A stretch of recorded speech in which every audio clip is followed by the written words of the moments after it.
이제 애 키우는 과정에서 오는 어깨 통증도 굉장히 많으세요. 그렇죠. 어깨도 많이 뭉친다고 하고. 근데 또 우리 마사지 갈 시간 없잖아요. 실제적으로 근육이나 근막에 놓는 주사는 우리가 TPI라고 해서 통증 유발점 주사라고 해서 주사를 놓게 되면 통증이 아주 드라마틱하게 풀리거든요. 폼롤러 마사지라고 하는 것들이 사실은 깊게 들어가지는 않거든요. 근데 세게 하는 게 맞냐 아니면 이거를 약하게 하는 게 맞냐라고 하는 거에 대한 저한테 물어보신다고 하면 저는 하나 더 궁금한 게 네. 이게 제가 제 경험상 출산하고 직후에 저는 젖병을 떨어뜨렸던 기억이 있거든요. 너무 충격받았어요. 내가 이 정도의 힘도 없나? 저는 그래서 그때 되게 절망을 했어요. 대부분의 산모들이 절망한다고 저는 생각해요. 근데 생각보다 이게 돌아오더라고요. 근데 이게 정말 뭐 운동이나 이런 거를 안 해도 더 자연스럽게 좋아지는 건지 아니면 말씀 주신 것들을 꼭 해야 하는 건지 그런 게 좀 궁금해요.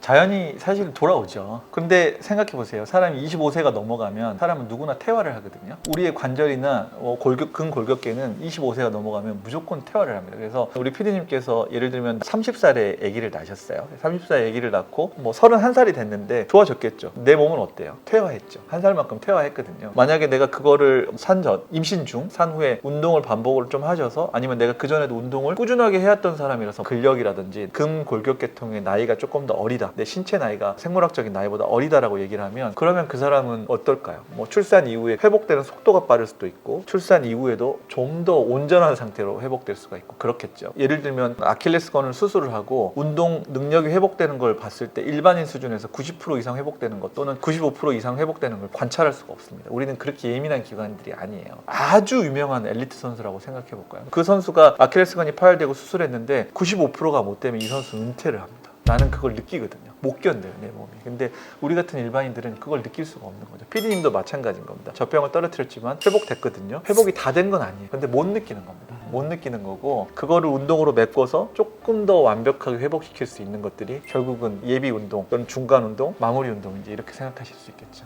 굉장히 좋은 얘기인 것 같아요. 그리고 처음엔 젖병이지만 결국 아기도 크면서 쓰는 근육들이 많아지실 거예요. 나중에 정신적으로 쓰시겠지만 네, 회복은 당연히 되죠. 그러면은 이제 애 키우는 과정에서 오는 어깨 통증도 굉장히 많으세요. 그렇죠. 어깨도 많이 뭉친다고 하고. 근데 또 우리 마사지 갈 시간 없잖아요. 형처럼 또 집에 안 들어오면 마사지 갈 수가 없어요. 우리 형수 같은 경우에는. 그럴 경우에는 같이 올 수 있는 질환이나 치료 방법, 운동 방법 한번 또 설명을 해주시죠. 그런 경우들은 결국은 치료라고 한다면 병원에서 할 수 있는 거는 똑같을 것 같습니다. 물리치료, 도수치료 뭐 이런 것들을 해야 될 것 같고 침습적인 치료 뭐 주사를 놓는다든지 하는 것들이 실제적으로 근육이나 근막에 놓는 주사는 수유라든지 이런 것과는 사실은 연관은 없거든요. 그래서 근막 통증 증후군이라고 하는 거를 치료하는 방법은 우리가 TPI라고 해서 통증 유발점 주사라고 해서 주사를 놓게 되면 통증이 아주 드라마틱하게 풀리거든요. 아주 소량의 스테로이드, 약한 스테로이드를 사용을 하긴 하지만 그런 주사들을 놔서 통증을 사실 완화시켜 드릴 수는 있는데 어머님들이 그런 걸 원하지 않는 경우들도 많잖아요. 그래서 그런 경우들은 물리치료나 특히 어깨나 목 같은 경우들은 도수치료, 그런 뭐 물리치료에 굉장히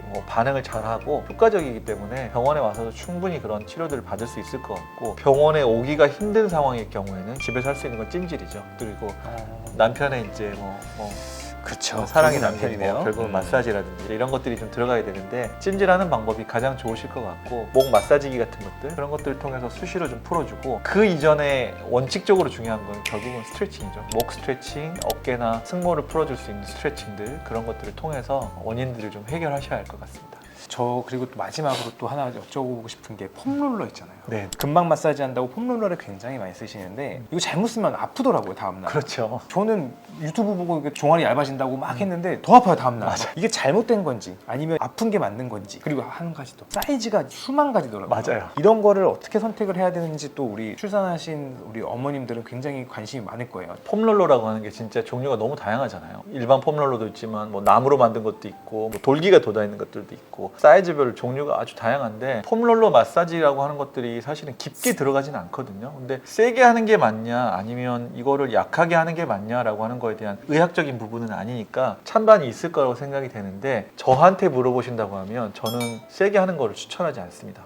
예를 들면 허벅지 같은 경우도 우리 허벅지 옆에 있는 장골띠라고 하는 거 이거 폼롤러로 많이 풀어주거든요. 많이 풀어주는데 얘네들 세게 해야 될까요? 피부 바로 옆에 붙어있는 근육띠인데 이게 자극에 노출이 많이 돼 있는 사람들은 약하게 하는 것들이 자기한테 시원하지 않죠. 그렇기 때문에 세게 하게 되고 반복적으로 하게 되는데 처음부터 이 통증의 역치를 세게 잡지 않았다고 하면 약하게만 해도 자극이 되고 근육에 대한 마사지들이 충분히 가능하기 때문에 조금 더 부드럽게 약하게 하는 것들이 좋지 않을까라고 생각이 듭니다.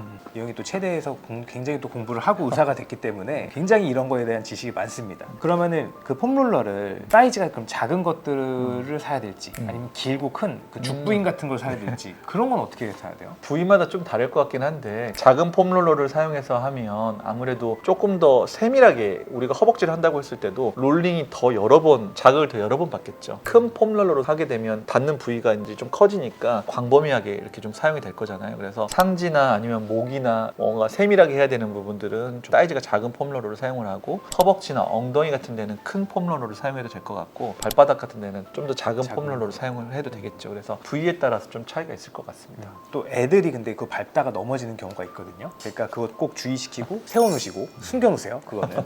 아픈 거를 방치하면 안 되겠지만 대부분 방치하게 될 것 같거든요. 사실 병원 가는 게 말이 쉽지 거의 가기 어려우실 거라서 그런 건 좀 어떻게 보세요? 이게 임신 중에 간혹 허리 통증이 있으신 분이 있는데 이게 진짜 허리 통증일 수도 있는데 간혹 조기 진통의 초기 증상일 수가 있어요. 나 자꾸 허리가 아파요 할 때 아기가 내려오는 느낌일 수도 있고 그러니까 왠지 허리 통증이 있으면 일단 먼저 산부인과를 오시고 수축 검사, 초음파 이상 없는지 확인을 하면은 그래서야 제가 이거는 허리 근육통일 수도 있습니다 라고 말씀을 드리니까 일단 첫 번째로는 산부인과 먼저 오시고 그 다음에 제가 정형외과로 넘겼다. 임신 중 우리가 코다이키나라고 하는 게 있습니다. 임신 중에 이제 하지신경 마비가 되는 경우가 있거든요. 그런 경우들은 갑자기 대소변 장애가 생깁니다. 그래서 분비물이 좀 나오는 것 같다. 아니면 대변을 못 가리겠다든지 회음부 쪽에 감각이 없어진다든지 아니면 발이 끌린다든지. 발이 끌린다는 얘기는 우리가 엄지발가락을 사용해서 이렇게 걸어야 되는데 엄지발가락이 안 들리거든요. 발이 이렇게 문턱 같은 데 걸리는 겁니다. 계속해서. 그런 증상들이 있으면 바로 오셔야 되고 임신 중기 또는 이제 출산 시기가 안 됐다고 하더라도 어쩔 수 없이 이제 수술을 해야 되는 해야죠. 경우들이 네. 정말 있거든요. 간혹 있거든요. 근데 모르고 넘어가는 경우들이 있어요. 정말 드물게 임신하고 태아도 잘 낳는데 마비가 생기시는 분들이 있습니다. 그래서 평생 장애를 안고 사셔야 되는 분들이 간혹 있거든요. 그렇게 뭐 무거운 얘기 드릴 건 아니지만 어쨌든 그런 경우들이 있어서 그런 증상들이 있으시면 병원에 바로 오셔서 검사를 하고 허리 디스크에 대한 문제를 판별을 좀 해보셔야 됩니다. 실제로 코다이키나 신드롬 같은 경우에는 제왕절개하거나 자연분만할 때 무통주사 아니면 척추 마취를 할 때도 간혹 정말 생길 수는 있다고 하지만 원인 불명인 경우도 많고 저희 같은 경우에는 출산 잘 하시고 3일째, 이틀째부터 잘 못 걷겠다 한쪽 감각이 떨어진다 해서 처음에는 저희도 통증 때문에 그럴 수 있다라고 생각을 해서 좀 지켜보다가 MRI를 찍었는데 코다이키나 신드롬을 줬어요. 룰아웃으로. 그래서 부랴부랴 대학병원으로 전원을 했는데 거기서 길랑바레가 나왔어요.